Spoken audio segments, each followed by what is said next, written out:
Disclaimer and warning. In no way is Legion supposed to represent an accurate depiction of dissociative identity disorder, which is an actual and very real disorder. I make sure to refrain from using any terminology associated with such disorder. Legion is supposed to represent an old-school sci-fi and werewolf-esque form of multiple personality disorder, and is not to be taken as a representation of any real-world mental illness. Legion is also a piece of fiction that depicts extremely graphic scenes of wanton violence and gore. So if you're squeamish, opposed to edgy humor, or don't like cursing, this book is not for you. Thank you for listening. Funny how no one seems to mind the snake in the room. Did somebody say the snake in the room? The snake in the room. The snake in the room. The snake in the room. Snake in the tomb? Yeah. I'm the snake in the tomb. The snake in the boom. The snake then the boom. He is very smart, as you can see. First, he had planned for explosions. He had planned for the ventilation shafts to come bursting forth with cocoa powder, explosives, and ball pythons. BOZO valued wildlife. However, one small obstacle stood in the way of BOZO. He had no cocoa powder, no explosives, and only one ball python, as wildlife did not value BOZO. This was a severe oversight. It doesn't matter. The plan must go on. It always goes on. First, he had used the ball python as a gun.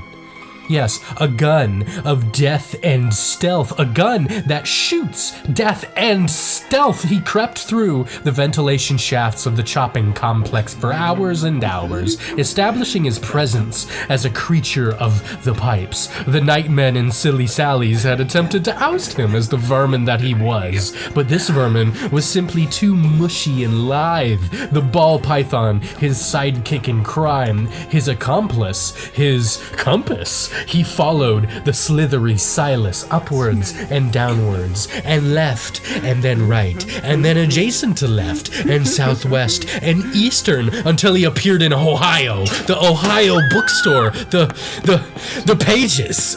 BOZO ignored the screams and began to rifle through the books and pages that adorned the slots in the walls. Their soft screams pulsated and called out to him, whirling his thoughts into cake batter. The answer was in here somewhere. He didn't care. If he had to check every soft body orifice just to locate the answer. The question in question? BOZO doesn't keep secrets. Who the fuck is Margaret Thatcher? Why is Obama? What is... Huh? Freeze! 400 million voices rang out from behind him, all in succinct, compassionate disharmony. BOZO gripped the ball python by the tail, dropping the answer holder he gripped so viciously.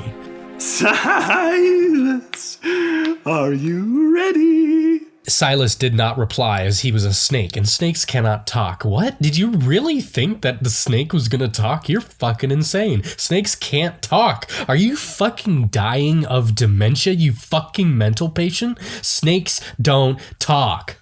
Drop the gun! Screamed Cop 1. That's not a gun, that's a snake, sir, retorted Cop 347. Drop it, followed Cop 1.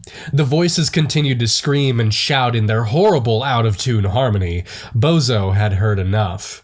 He spun around, handling Silas like the brave and loyal flail he was. BOZO had made a critical failure in judgment that actually had saved his life this morning. Silas, the ball python, was not actually Silas the ball python, but Silas the venomous cobra. BOZO is not good at identifying wildlife. BOZO swung the cobra overhead like a whip, sinking the teeth into the Renacop's throat, injecting the venom straight into his jugular. A critical hit! The cop choked and gurgled. The three other cops backwalked and found themselves against the various walls of the truth shop. Jesus Christ, he got Denny, shouted a freckled fuck cop. One of the other, more oldster cops whipped out his banana gun. Taser, taser, taser, shouted the cop, letting out 50,000 volts of electricity into his body. The cop had foolishly, but understandably, assumed that 50,000 volts of electricity would send poor BOZO, to the ground convulsing in pain. BOZO did not, in fact, start convulsing in pain, as the electricity surged through his system like a power plant struck by lightning. He let out a cackle and yanked Silas out of the downed cop's neck, vaulting backwards and wrapping Silas's body around the throat of the oldster cop like a living, squirming garrote that pulled and caved his trachea, causing the breathing air of his wind sacs to become trapped with no connection to its kin. The third and final cop stumbled backwards, reaching for his sprinting conversation device attached to his hip. We've got a 5150. I repeat, 5150. BOZO ripped the head of the cop from his shoulders, holding it up. The chopping building beheld the terrifying sight with gasps of terror and awe. The cop, now gripping his lead thrower, shakily took aim at BOZO. What the fuck? What the fuck? Who are you? He shouted, allowing BOZO to taste the warm red licks of fear emanating from his mouth hole. His soul glowed a soft maroon that filled the room with such hot feelings of sexual tensions and fergalicious tantalizations. I'm BOZO! He freed Silas and threw him to the side to make his great escape. Silas was but a young boy and didn't have to go down with the ship like BOZO. The cop began to throw lead with great bangs, but found that BOZO accepted the lead with great generosity, asking for seconds. BOZO had already tackled the man and mounted him, straddling his chest. The man's lead thrower had now become a broken lead thrower thrown to the side, and BOZO now placed his thumbs at the base of the cop's neck, the jugular notch, where he began to press in. Both thumbs began piercing the skin like the shiny blade of a ceremonial dagger into the sacrificial flesh of a child. The cop struggled against BOZO's grip, but simply couldn't fight back against his thin but sinewy muscles. BOZO was entirely aware of the chomping booty bootsteps sprinting towards his very own current location. He laughed as his thumbs pierced the skin of the jugular notch like a blade in the night. After all, a knife doesn't have to be sharp to pierce. BOZO felt the creeping sensation that he was being shot over and over and over and over again.